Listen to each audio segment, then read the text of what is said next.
the 49ers take on the 2-11 Titans, and maybe we're taking them too lightly. Gary Lamm, main event Mania. What to watch for? 49ers, Titans, let's go. And yes, the Titans, look, they don't have a good record, but they're coming off a win. They beat the Browns. Cam Ward, he's a heck of a talent, but he doesn't have a lot to work with as far as receivers. I get it, but there are some things to watch for in this game. And look it, I'm going to be real. If we don't make mistakes, if Brock Purdy game manages, if nobody gets hurt, hey, we take this baby home. But there's a lot on the line. There is a path to the number 1 seed if the Rams can just lose and the Niners can win out. And you can't win out if you don't win the first game after the bye against the Titans. What to watch for? Will Brock Purdy continue to play smart ball, escape the pass rush with his legs, and throw it away if it's not there? Because that's what he needs to do in this particular game against the Titans without a lot of weapons. All right, but like I said, what to watch for? The Titans do have some talent, and it's the kind of talent that bothers the 49ers. And I'm going to start with the defensive line. Look at Jeffrey Simmons in the 3-4 defense. The right end, he's obviously a defensive tackle. 8 sacks, big guy, 305. I always make a big keynote or a big key in my what to watch for the nose tackle in a 3-4 going up against Jake Brendel. Devondre Sweat, they don't get bigger than that. 366 pounds. And Sebastian Joseph Day, 310. You got some big 350, 366 pounders against the 49ers offensive line. Look at Ben Barch is going to be out for the season with the foot injury. Our left guard. So, that guy's kind of hit or miss. He's a 49er all the way. He plays whatever position we need on the offensive line, whether it's a swing tackle. A couple of years ago, he was our right guard, our starting right guard. As a rookie, he was kind of in and out on that one. He was willing to play back and forth with Ben Barch at left guard. Now, because of injury, Spencer Burford's back at left guard, but it's still questionable. And Dominic Poon, I think he's getting back into health at right guard. So I think we're going to do okay, but this is the big test. And the big deal is, can the 49ers run the football, but don't wear out Christian McCaffrey? What to watch for? As I mentioned, it's a big deal, at least in my eyes, to see if the 49ers can handle a big defensive line, especially those big 350, 360-pound nose tackles with or anyone that can challenge our interior offensive line. I think Colton McKivitz has done really well. He did well against Myles Garrett, and of course Trent Williams on the edge. I think we're pretty good at the tackle position, but our interior line is it's questionable to me.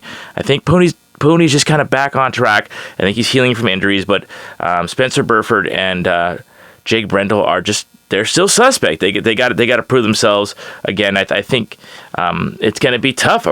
Can we run up the middle?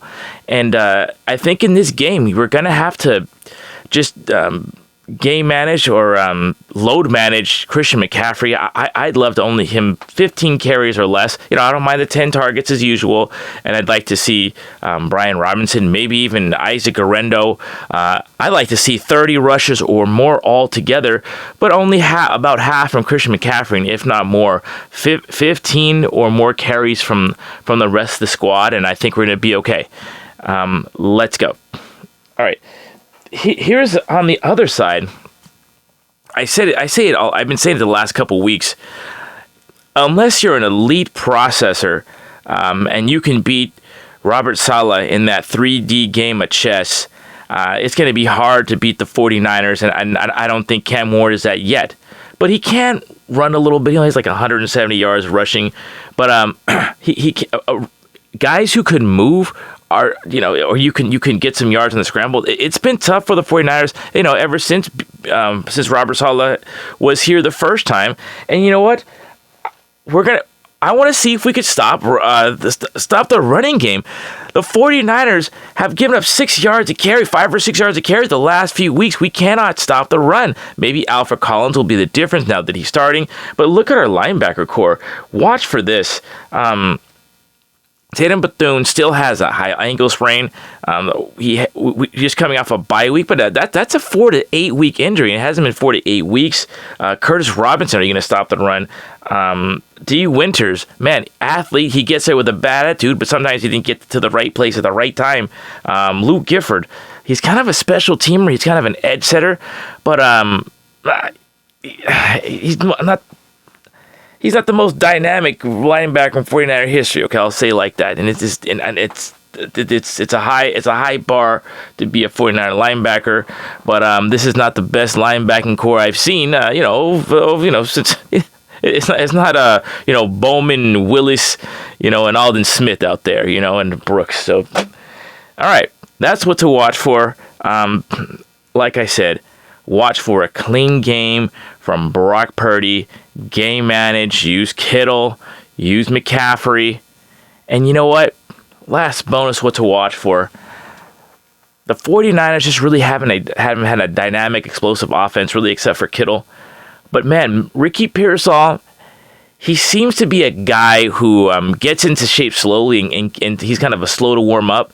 If Ricky Pearsall can get warmed up, if Brock Purdy can get some chemistry with the receivers, remember a lot of them were hurt in training camp, and he likes timing. He likes to be able to process and throw guys open. If he gets chemistry with Ricky Pearsall, who has a lot of speed, maybe the passing game is more dynamic. And when Jordan Watkins comes back, maybe we'll have a little bit of speed out there. Let's see some running, maybe a big play from Ricky Pearsall, or maybe a big play outside of George Kittle. All right, this has been what to watch for. Gary Lamm, Main Event Mania. Merry Christmas! Merry Christmas season. God bless you. Keep it real. Keep it clean. And don't forget, I will be on the scene at Stars of Wrestling at the Superplex. Naughty or nice. Get your tickets Friday.